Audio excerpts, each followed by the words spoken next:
Salut les enfants, j'espère que vous allez bien, j'espère que vous êtes au top aujourd'hui. Alors, bienvenue dans notre émission au cœur de l'enfance.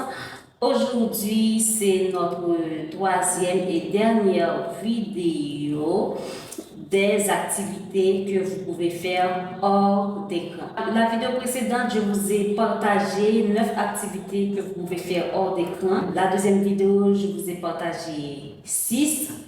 Et pour la troisième et dernière vidéo, je vais vous partager 6 autres activités que vous pouvez faire hors des écrans. Activité numéro 1 que vous pouvez faire hors des écrans, c'est l'écriture et le journaling. Le journaling et l'écriture, c'est quoi? C'est avoir un carnet où vous pouvez écrire tout ce que vous voulez. Vous pouvez écrire des poésies, vous pouvez écrire un chant, ou écrire une petite lettre manuscrite pour l'envoyer à un proche, grand-papa, grand-mère, tati, tio, et tout le tralala. C'est à vous de voir. Deuxième activité que vous pouvez faire hors d'écran, c'est le jardinage. Je ne sais pas si vous avez un jardin chez vous, ça va dépendre. Est-ce que c'est un jardin où il y a des fruits, légumes, patates et tout le tralala, ou est-ce que c'est un jardin où il y a des fleurs qui peuvent faire la beauté dans la maison? Peu importe le type de jardin que vous avez, vous pouvez faire le jardinage. Je ne sais pas, planter une fleur ou nettoyer le jardin. Ça va vous aider à passer du temps hors des écrans. Troisième activité que vous pouvez faire, c'est faire du tri dans vos affaires avant la rentrée. Même après la rentrée, vous n'avez pas besoin d'attendre le printemps pour faire un gros nettoyage du printemps, mais vous pouvez faire du tri dans vos affaires, vos livres, vos cahiers, vos chaussures et tout le tralala. Faire du tri sous l'autorisation de mamie. Faire du tri ne veut pas dire que vous allez faire du tri et jeter les choses qui ne vous vont plus, c'est à maman de faire ça, mais quand même, vous pouvez faire du tri dans vos affaires. C'est très important. Ça encore, c'est un autre moyen de passer du temps hors des écrans. Quatrième chose que vous pouvez faire, vous pouvez jouer avec de la pâte à modeler. Avec de la pâte à modeler, on peut faire des tas de choses. Vous pouvez faire, par exemple, un chat, vous pouvez faire de la piscine, vous pouvez faire un chien et tout le tralala.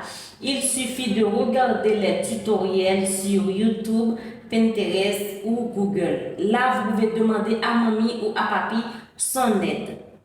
Donc, vous pouvez pratiquer, faire de la création avec de la pâte à modeler. Cinquième chose que vous pouvez faire, vous pouvez décider d'aider mamie ou tati à la cuisine. Si par exemple mamie est en train de cuisiner ou tati, vous pouvez l'accompagner. Je ne sais pas, quand même mamie ou tati trouvera quelque chose à vous donner à faire. Comme ça peut vous aider non seulement à passer du temps hors des écrans, à passer du temps de qualité avec mamie ou tati et aussi à apprendre quand même quelque chose. C'est très important.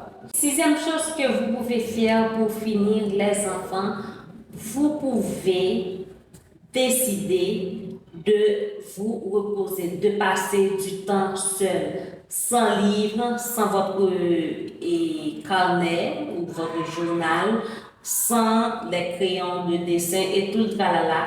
Vous décidez de passer du temps seul, soit sur la galerie ou dans votre chambre ou dans votre lit. Vous vous allongez, vous passez du temps seul. Ou pourquoi pas essayer de dormir. Comme ça va vous aider. C'est très important. Ça va vous aider et lorsque vous vous reposez un peu. Là, votre cerveau est au repos, votre corps est au repos. Donc, vous pouvez décider de vous allonger dans votre lit et attendre que le sommeil arrive. Sinon, si vous n'avez pas de sommeil, vous vous allongez comme ça dans votre lit, sans écran, sans plume, sans carnet, sans livre et tout le tralala, sans téléphone, ou vous écoutez une petite musique douce, relaxante, comme ça va vous aider à dormir. Là, vous décidez de vous reposer un peu. C'est très important, les enfants. J'espère que cette petite vidéo va vous aider. Et comme ça, vous n'allez pas dire que vous ne savez pas quoi faire parce que vous vous ennuyez et tout le tralala. Je vous ai partagé en tout 21, je crois. 21 activités que vous pouvez faire hors des écrans. D'ici là, je vous dis à la prochaine pour une nouvelle vidéo. Bye bye.